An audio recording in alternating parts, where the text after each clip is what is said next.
Добро утро на всички равнобудни или на всички тези добър ден, които ще гледате през деня. Това видео или когато стигне до вас, или ако стигне изобщо до някой, до който стигне, то ще бъде полезно за него. Така че, здравейте! Здравейте, смели хора, които сте тръгнали по пътя към вашата промяна и правите стъпките необходими за това.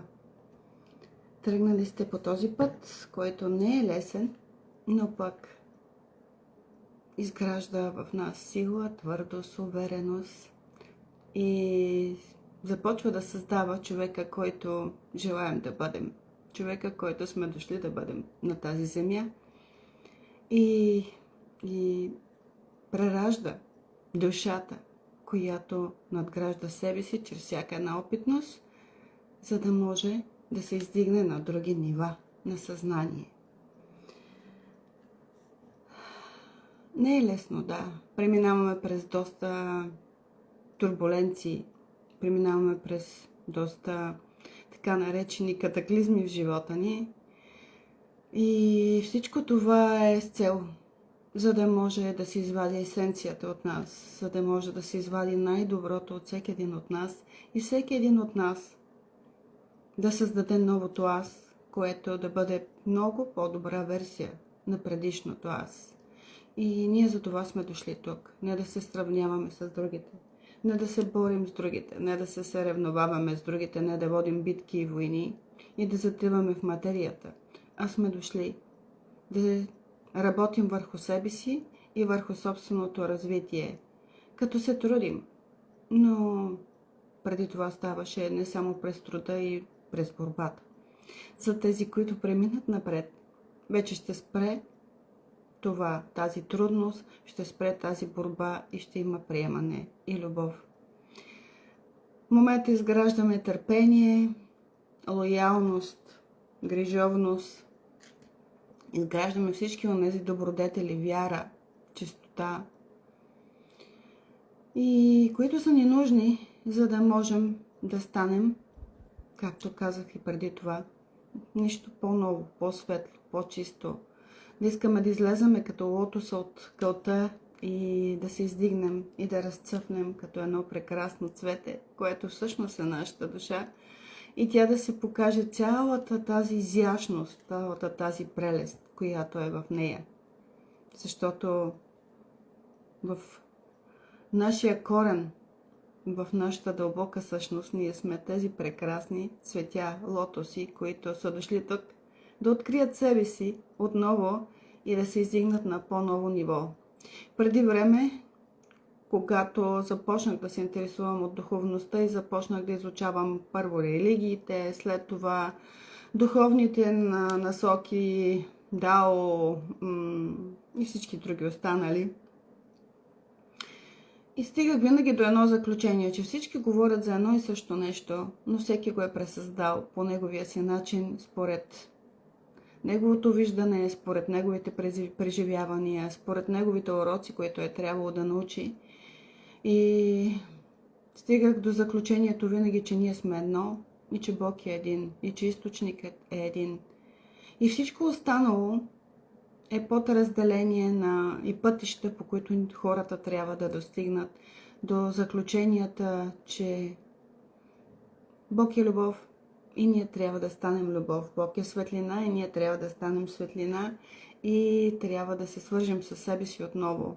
Да се отдръпнем назад в същината си и да открием наистина кой сме. Кой сме наистина. Защото ние не се познаваме. Още от малки ни отдалечаваха от себе си, като се опитваха да ни рамкират, да ни манипулират, да ни контролират и да ни казват кои сме, какви сме, как изглеждаме, бели ли сме, черни ли сме, руси ли сме, обичливото дете ли сме, лошото дете ли сме. Даваха ни едни такива, слагаха ни едни такива етикети, които ни откъсваха от себе си, и цялото общество искаше да сме удобни на другите. Особено жените бяха доста обезличавани, нищо против нямам мъжете, даже ги обичам. Защото за мен няма мъже и жени, има едно общо тяло, което трябва да работи взаимно да се подкрепя и да върви напред. Но трябваше, така бяхме възпитавани, ние да сме в услуга на строя, който тогава, по мое време, беше на власт. И като цяло това е една програма, която за мен поне, никой не иска да ни направи нищо лошо. Всъщност, по този начин излиза есенцията. По този начин ние учим уроците си. По този начин ние надграждаме собственото си аз, като преоткриваме качества в нас, които не знаем, че притежаваме. Така с времето открих доста неща, които за себе си поне, които никой не ми е казал, че аз притежавам, че аз ги имам, че аз трябва да ги развивам. И единствено някога баба ми, която беше възрастна и ме научи да бая, чрез нея така някак си получих малко някакви насоки. Мъдра жена, която мълчеше, защото не беше страх да говори, защото беше живяла във времена, в които ако много говориш, ако много знаеш, ти си наказан. И тя изпускаше от време на време нещо, което около нея го чуваше и го разбираше, или не го разбираше на момента, но пък ако искаше след време, аз израснах около нея. И това нещо ми даде голяма насока в живота, за което съм безкрайно благодарна, защото търпението, смирението, и тук смирението не е да се поклониш глава и вече да се смириш с всичко и да не правиш абсолютно нищо, а всъщност смирението е да си смирен, е да овладееш собствените си чувства и емоции, да изградиш личността, която да ти помага по пътя. Надявам се да ме чувате добре, защото аз поначало говоря тихо и не обичам да викам. Всъщност, моята същност не е такава да вика. И в последствие разбрах, че да, хората, които говорят тихо, те имат спокойствие в себе си. Хората, те имат любов за себе си и са свързани с сърцата си. А тези, които крещят, те не могат да се чуят. Затова крещят. Искат и другите да ги чуят. И затова крещят. И те имат неовладяни чувства и емоции. Така че оттам тръгва всичко това. В това време, което сега ние израстваме, свързваме се със себе си, стигаме до нашата дълбочина, стигаме до нашата същност. Това са начините, това са методите, чрез които ние трябва да стигнем свързването на материята с духа, като съединим и обединим всичко това като опит, през което сме преминали, и всички от тези трудности, през които сме преминали и какво сме научили. И същевременно всичко това, което сме прочели, какви курсове сме карали, какви обучения сме преминали. Всичко това като знание и като опит вече трябва да бъде обединено и оттам вече да решим ние на къде искаме да вървим, с кой искаме да вървим. Дали предишното ни аз и предишната компания, с която сме се движили, на нас все още ни харесва да сме там. Или вече не искаме да живеем по този начин, а искаме нещо по-различно, по-добро за себе си. Като ние във всеки един етап от живота си не трябва да се съдим, че сме преминали през тези неща. Никога не трябва да се съдим, никога не трябва да се критикуваме. Всъщност трябва да се обичаме, трябва да обичаме всяка една опитност. Всичко това, през което сме преминали, защото то ни е научило на нещо. И няма грешки, има уроци по пътя. И колкото пъти преминеш през дадено нещо, ти допълваш някаква частица, която ти е нужна, за да стигнеш до цялостното разбиране на дадено нещо, на даден казус или на даден проблем в живота ти или урока, който трябва да научиш. Ти създаваш пълнотата на този урок, докато преминаваш постоянно през това, през едно и също нещо и се сблъскаш с едни и същи проблеми. Всъщност това са стъпките на стигане до себе си, до стигане на твоята същина, доколко можеш да понесеш, доколко можеш да се смириш, доколко можеш да си търпелив, доколко можеш да си обичлив, доколко можеш да дадеш любов, доколко можеш да получаваш дори, защото голяма част от хората не умеят да получават. Много от хората, които са изпълнени с доброта и любов в себе си, те умеят да дават, но не умеят да получават, не умеят да искат помощ. Така че тези хора, които не умееха да искат помощ, трябваше да се научат да искат помощ. Тези, които прекалено много искаха помощ и искаха всички да им вършат работата и смятаха, че всички са им длъжни за нещо или нещо към тях, постоянно да правят за тях, всъщност те трябва да се научат, че никой не им е длъжен с абсолютно нищо. Дори майките на децата си, децата на майките, на приятелите, на роднините, на работа, никъде не си длъжен с нищо не е по задължение. Всичко е от желание, от любов, от желание за развитие и желание да продължиш напред, да направиш нещо за другия, защото го обичаш или защото го искаш да остане той в живота ти. И нещо, което в новия живот от тук нататък ние ще внедряваме, то започна доста от отдавна, като по-младите спряха да подписват доста от тях бракове, защото брака е нещо, което те задължава, нещо, което те държи в рамка, нещо, което те държи като в оков и завързан там. И в повечето случаи хората си мислят, че като си в брак с някой, ти вече си му длъжен, ти вече си му едва ли не, винаги трябва да си му на разположение. И има едно погрешно разбиране за цялата тази работа, а всъщност брака и любовта води до брака. Всъщност води до едно съвместно съжителство, което дали е с брак или е без брак. Дали е узаконено или не е узаконено, защото в момента, в който едни хора се заобичат и искат да бъдат заедно, те горе са подписали договор да бъдат тези любими. И те започват да си помагат, почват взаимно да се изграждат и да се надграждат. И единия ще върви винаги малко по-напред, другия по-назад и ще се случват всички тези неща. И ще има моменти, в които ще вървят по-равно. Идеята тук е любовта да помага на единия, на другия. Тази любов като един огън постоянно да се подклажда и всеки един да дава на другия толкова, колкото може да даде, без да руши себе си. Защото когато започнем да рушим себе си, давайки на другия, ние в един момент започваме да го мразим. Започвам, защото от любовта до омразата крачката е една. И когато прекалим създаването и разрушим себе си, разрушавайки себе си и не давайки на себе си тази същата любов, която и грижа даваме на другите, ние ставаме нещастни. Това също са едни уроци, които учим по пътя си. Аз не ви казвам нищо ново, просто ви припомням. Припомням ви нещата и ви давам някакви обяснения, до които аз съм стигнала и се надявам и всеки един от вас да е стигнал или сега да си припомни с всичко това, което казвам, защо е тръгнал по този път. И аз имам ли още ресурс да давам на този човек, на тази работа, на тези приятели, искам ли да продължа да давам или това прави ли ме щастлива, след като мисля, че и по-предните видеа съм казвала това след общуването с тези хора, след общуването, присъствието на тази работа, след присъствието на този семинар или на тази практика, как се чувствах аз след това, дали това нещо ми носеше радост, дали пърхах, имах ли тази лекота, това щастие, което от тук нататък ще развиваме и ще се свързваме.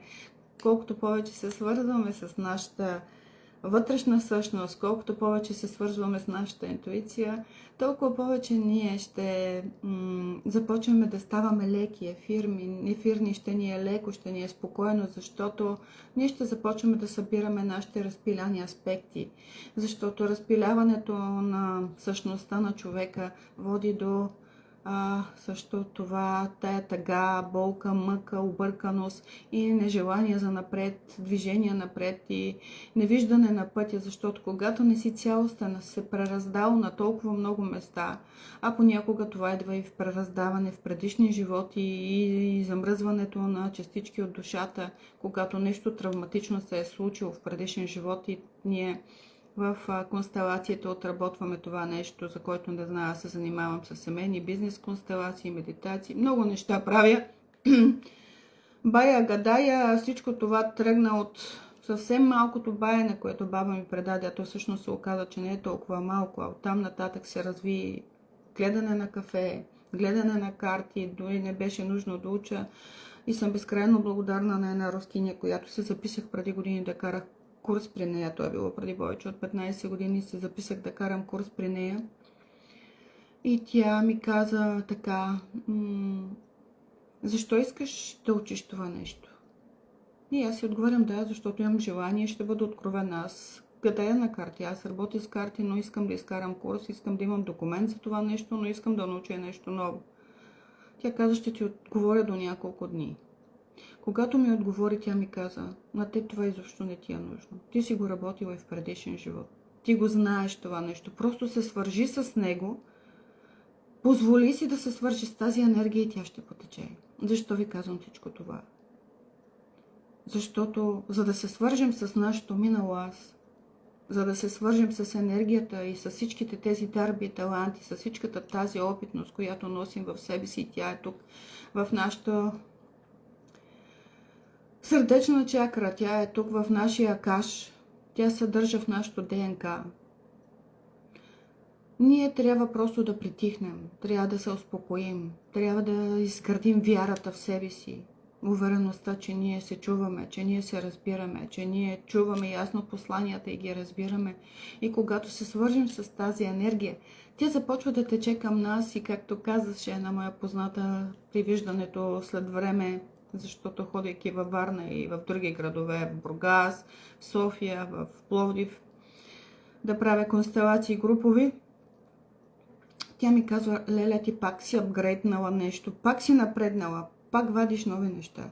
Аз не вадя нови неща, аз просто си спомням опитност и докато работя и си позволявам да чуя нещата, които са мои, които са в синхрон с моето вътрешно аз, моето висше аз. Аз си припомням неща и започвам да ги внедрявам. Понякога може да ме подсети нещо от прочетена книга, списание, някой друг, който прави нещо. И да кажа, опа, аз това го знам и аз го мога. И това не значи, че ти си го откранал от другия и си го взел от другия. Просто си припомняш, че ние сме хора, всичките. И нормално е да имаме някои еднакви качества и някои такива неща еднакви, които да правим. Така че това става, когато се свържем с себе си. И колкото повече се свързваме с себе си, толкова повече си спомняме кои сме, толкова повече започваме да работим с нашата опитност от предишната, сегашната. И толкова повече, работейки със себе си, ние откриваме неща, които не сме отработили, неща, които някъде в предишен живот, за този, който вярва в предишни животи, сме замръзнали там, в тази тъга, в тази болка, от мъка от изоставяне, от предателство, от убийство, защото някои, които са били вещи жени или са били новатори мъже в миналите времена, те са били убивани, били са екзекутирани и така нататък. И душите им се замръзвали от мъка, от болка, от предателство, от това, че дори най-елементарното вещите жени, които са помагали на жени дори да раждат, при раждане и така нататък, много често след помощ те са били предавани там на властите и от страх хората са се страхували от тях, защото не са знали какво да очакват. И същите тези хора, на които са помагали, докато са им помагали, след това са казвали, са ги обвинявали в лоши неща и са ги съдили, са ги критикували и така нататък. И частици от душата, казвам ви всички тези неща, защото ако не ги отработите, не ги изчистите, не се върнете назад в това време, тук не е нужно да правите регресия, една констелация е напълно възможна, а пък ако сте минали на по-ново ниво напред или сте минали в вашето развитие напред, мога да ви кажа, че на мен много отдавна ми се случва това. Получават ми се спонтанни регресии, на места ме изпращат едва ли не в други държави, на други места, в други градове, дори в нашата планина, където нашите, тук планини, където си спомням и ми показват картина на нещо, което се е случило и започват да текат думите, които да кажа, за да простя, защото при констелациите всичко става през прошката, приемането, разбирането, че ти си подписал договор да преминеш през това нещо, че ти си трябвало да научиш нещо от цялата тая работа за себе си и че никой не е лош случай, всеки си има собствена истина и тук става всичко през прошката, приемането и любовта. Тук няма съдене, няма критика, няма войни, няма битки и всичко се разрешава. Връщаме всички тези неща, освобождаваме себе си, прибираме си частичката от душата и продължаваме напред. И колкото по-цялостни ставаме и по-събрани, ние толкова по-бързо се изстрелваме нагоре към нашата нова истинска същност. Така че, не случайно казах издигаме се, защото аз вярвам, че се издигаме. Днешната песен, която ще си пеем и на която ще танцуваме.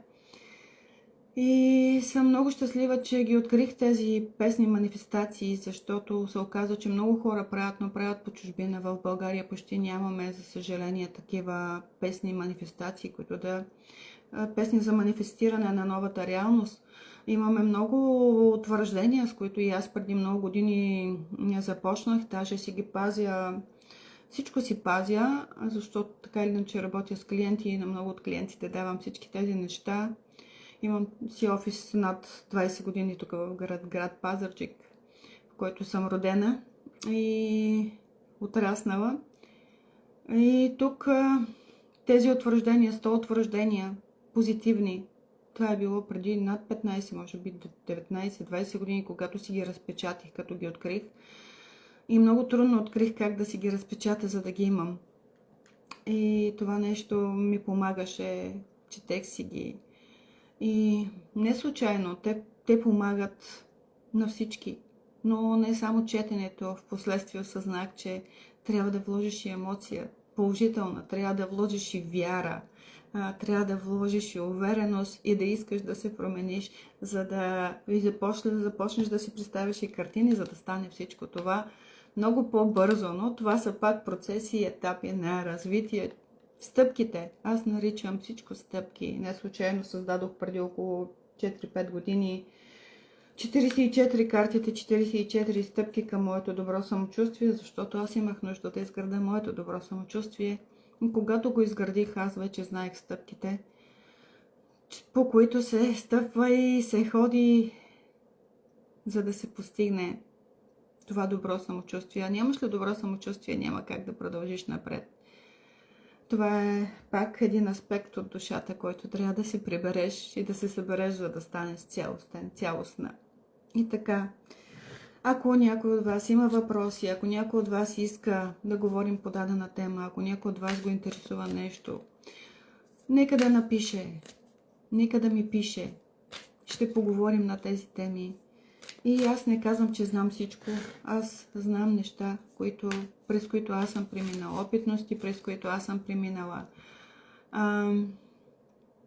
Уроците, които аз съм научила и знам как съм стигнала до тук. И знам как съм променила живота си. И когато осъзнах, че аз съм променила живота си за първи път и съм преминала на нова времева линия и съм започнала да живея коренно различно от моите родители, от моите предци, аз казах, вау, то е възможно, то може да се стане, да се случи и започнах да работя още повече, още по-усилено. И оттам нататък вече исках да помагам и на другите, защото казвах, ама ти винаги си усмихната, винаги си щастлива. Да, защото аз вече видях това нещо, как се излиза от цялата тази тъга, мъка, болка, страдание и че е възможно да излезеш и можеш да си щастлив. И исках да помагам и на другите. И този е процес, то не става изведнъж. Той е процес на вътрешна, на външна работа, процес на влюбяване в себе си. И трябва да имате търпение, да бъдете търпеливи със себе си, да искате да го направите, да се отстоите в семейството, в обществото, в което сте с това нещо, защото вкъщи ми казаха, сега си се смяла моите родители, то твоя смях не става лошо. Те изобщо не можеха да разберат моето щастие, моята радост, откъде идва, защото не бяха най-тъжните хора, всъщност баща ми беше, аз доста наследих и от него в тази насока. Мъдростта главно ми идва от него, опитността ми идва от мама, за което съм им безкрайно благодарни, но от тук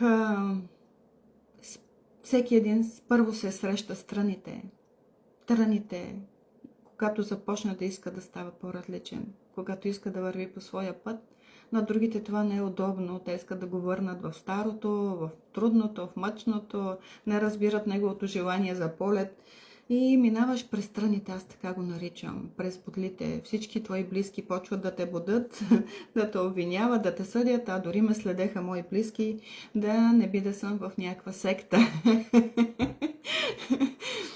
Така че духовността не е секта, духовността е нещо прекрасно и когато се свържиш с духа и започнеш да работиш през него, душата ти започва да ликува, започва да изпълва със щастие. Така че и това пълнолуние на 5, което е студената луна, която се говори, тя също тя ни подбутва, нейната енергия вече работи и подбутва словото, много е свързана с словото, тук как ще общуваме, какво ще кажем и как ще използваме опитността ни до този момент да се по най-лекия безопасен начин, без да обиждаме, нараняваме другите, защото обиждайки, наранявайки другите, ние завързваме нови кармични семенца, без да нараним никой, както и себе си, така да се освободим с лекота и да минем напред от всичко това, което повече не ни служи, от чувства, емоции, мисли, хора, събития, работа и от всичко това, което носим като товар. И за това ни помага. Ще ни помага нашата опитност, това през което сме преминали до сега и всичко това, което сме прочели, което сме научили и обединено, ръка за ръка, опит и мъдрост и духовност, да минем напред по новия ни път и да се издигнем към нашата нова версия, която е издигане на съзнанието, а не на тялото. Тялото, то ни е колата тук. И повярвайте, когато започнете да променяте съзнанието, започвате и вие да се променяте. Аз съм 60 годишна. Виждате нещата, как тези, които ме познават по-отдавна, забелязват как косата ми потъмня. Започна все повече и повече да потъмнява. Аз не се боядисвам. Тялото ми отхвърли. Аз съм казала в много видеа преди, ако някой е гледал и ме следва отдавна. Тялото ми отхвърли всички бои лакове, не мога да се лакирам, защото ногтите ми веднага почват да боледуват. Не мога да се боядисвам, защото косата веднага започва да ми капе, каквито и бои да са. Започнах с това, ако при някой от вас се случва. Не си мислете, не мога да ям определени храни и напитки да пия, защото в тях има изкуствени отцветители и ароматизатори. Ще се ви се явяват сърбежи, ще ви се явяват неразположения, дори в стомаха. Така че следете се и вижте и не си мислете, че това е нещо наказание или че това е нещо много трудно, през което преминавате, или е някаква супер голяма алергия, или пък е някаква болест. Не, това не е. Това ви връща към вашата автентичност. Защото преди години, и това ме казват да ви кажа, преди години, когато от нелюбов към себе си стигнах до там, че получих нарушение на щитовидната жлеза и бях почти до базедова болест стигнала и започнаха да ми капат веждите. Ето виждате. Всички ми казваха след това, аз знам как без лекарства, пиейки лекарства, които лекарите ми изписаха, от тях ставах по-зле и в един момент аз казах, повече няма да ги пия тези лекарства, край аз няма да съм опитно зайче. След това се случи една случка с баща ми, където също разбрах, че него го ползват за опитно зайче, защото го лекуват за рака, той всъщност беше получил инсулт. И от тогава някак си се отдръпнах от тази съвременна медицина и започнах да следвам Дънов, започнах да пия билки, започнах да ходя по планината, започнах да си отделям време за мен. И стигнах до тук. Да, бавно. По-бавно, отколкото ако знае стъпките, но аз не ги знаех и сама стигах стъпка по стъпка до разбирането грешна или грешка, проба грешка или това е за мен, това не е за мен, стигнах до тук. Да, съм здрава, съвършено здрава, за което безкрайно благодаря на Бог и Вселената и за помощта и благодаря на себе си за усилията и за търпението, което проявих към себе си да стигна до тук. Но аз няма да анулирам моите вежди и да си изрисувам други, защото това ми напомня постоянно къде съм била и няма да обезлича себе си да се направя някаква там нарисувана, защото аз не си харесвам това нещо тази част, защото тя ми напомня, че аз съм стигнала до едно положение, в което съм се разрушила. Не, нека да стои да ми напомня какво съм направила със себе си. И когато, както косата започна да ми потъмнява, веждите започнат да ми растат, аз ще знам, че съм се излекувала нацяло. Но това е моят процес, това е моето вярване, не го налагам на никой, но знам, че това е нещото, което е в новото време трябва да върви. И този, който трябва да бъде по този начин, и който тръгне по този начин и по този път с любов към себе си и грижа за себе си, той ще може да има любов и за другите и да се грижи по правилния начин за другите. Така че сега ще си изтеглим от картите, както всеки път, по една карта. Всъщност едната е основната, останалите са пояснителни. Имай кораж. Имай коража да бъдеш себе си. Имай кораж да бъдеш този, за който си дошъл да бъдеш.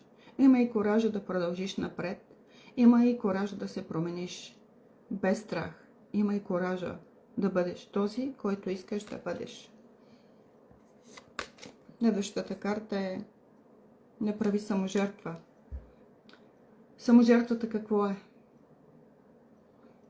За някои си смятат, че трябва там да гладува, да се линчуват едва ли не и да саможертва ли да...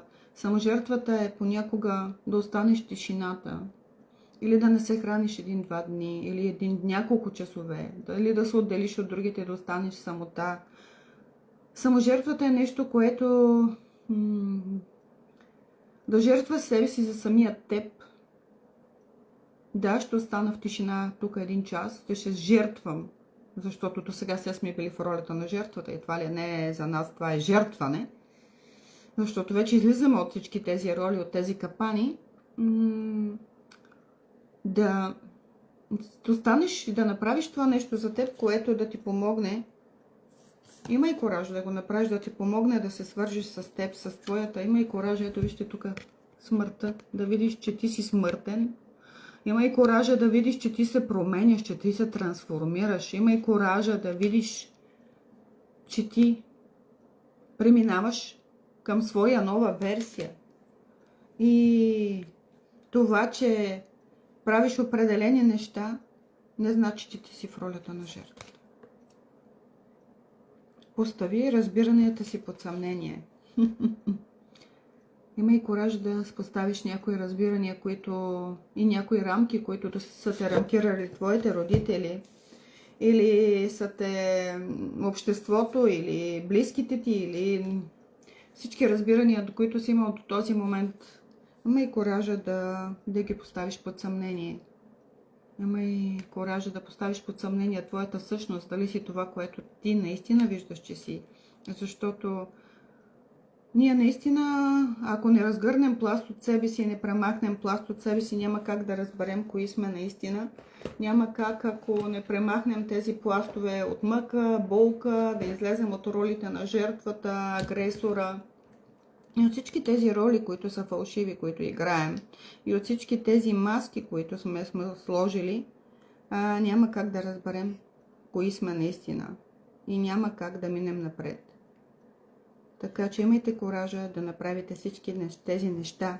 И сега ще потанцуваме, както казах, и ще манифестираме нашето вярване, че си издигаме нагоре.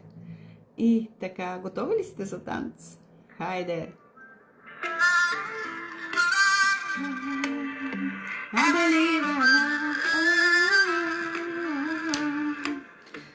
Вярвам, че съм цяла.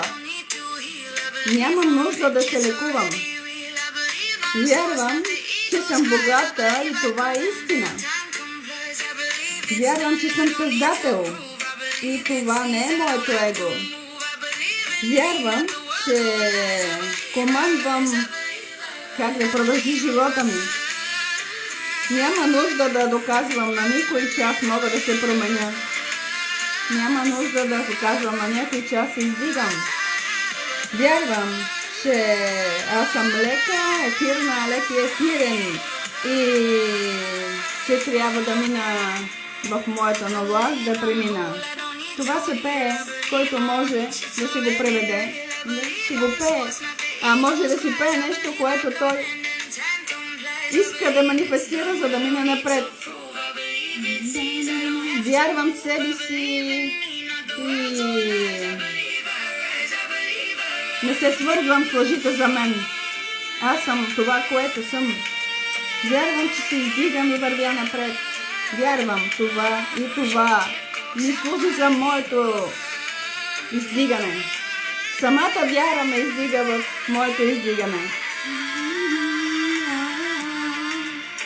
I believe in you and I don't need to you. I believe I'm rich, it's already real. I believe I'm source from the eagle's rise. I believe I'm million and I don't rise. I believe it's done, I don't need to prove. I believe it's easy, I don't have to move. I believe in me, not the words of Аз вярвам. I believe it. Аз издигам се нагоре. Ставам все по-нова и нова версия на себе си. Позволявам си и не се страхувам. Защото искам прекрасен живот и аз вярвам, че това може да стане. Това беше от мен за днес. Пожелавам ви прекрасен ден. Както винаги ще сложа линкчето с песента, за да може да си я слушате когато пожелаете, за да може да се настроите с тези позитивни утвърждения и да минете с лекота напред. Вълшебен ден и до утре!